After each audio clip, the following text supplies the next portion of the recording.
to another video. So, I always talk about when they target me heavily like that, what they'll do. So I talk about how the use of phone calls, right? So now I'm getting all these spam calls, right? Again, it's a tactic that they continue to use and use over and over again. These sort of tactics, where again now they're bombarding my phone with spam calls, right? Again, part of their tactics. This is what they do. Remember, I don't bargain with criminals and I don't bargain with religious fanatics, particularly when you know your history, you know your culture. All right. So no, it's not gonna work. Never gonna work. That will never ever work. Okay. So there you go. Well, not I say never ever, never gonna work. Never ever gonna work.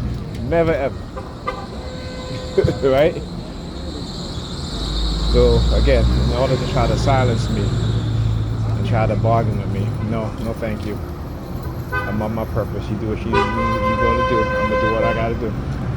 Keep exposing it until this shit ends. Not just for me, but for everybody who they've done this to and continue to do it to, and they're thinking about doing it too. Right? Remember, it's more important than me. This is bigger than me. Right? And we've all been programmed into this hyper selfish, self-centered way of thinking that all we care about is ourselves. I watched a video of a woman who sold her company. And see, here's the difference between black people and white people. See, when white people create businesses, even though they make a lot of money, they don't sell it. Okay? They don't sell it.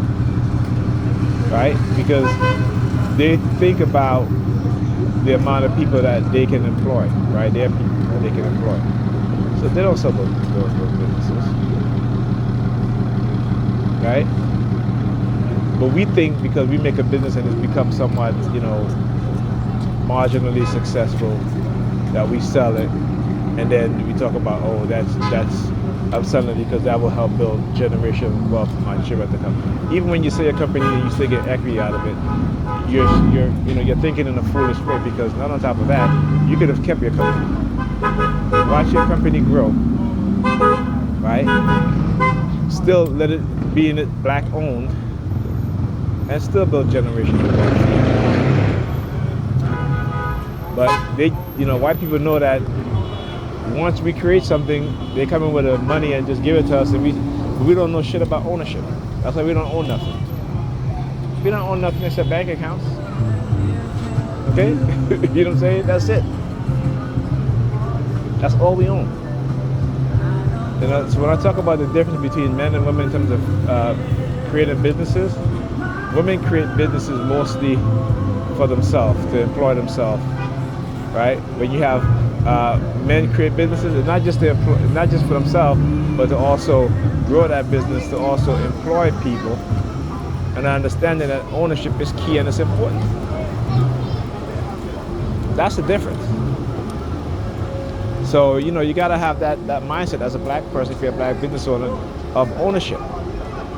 Yeah, it'll take you years to grow your business. When your business becomes successful, you have ownership of it. Not also that, but you could employ other black people. Right? This is why when black people, like I said, have businesses, white people come and throw money in our face, and we take it because we know nothing about ownership. Right? We just think in short term, or within our own family unit and family structure, but we don't think about the broader group within our group, more people within our group, right? Employing people that look like us.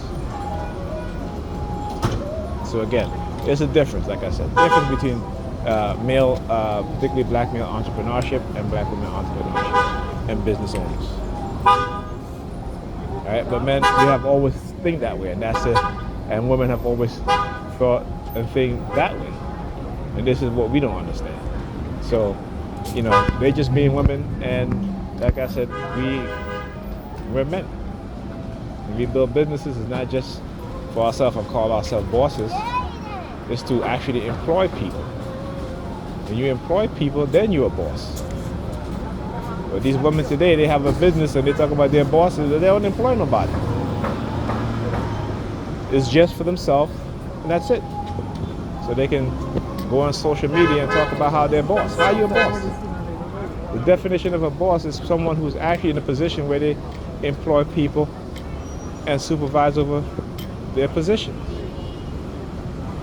You own a business by yourself doesn't make you a boss. That's the difference.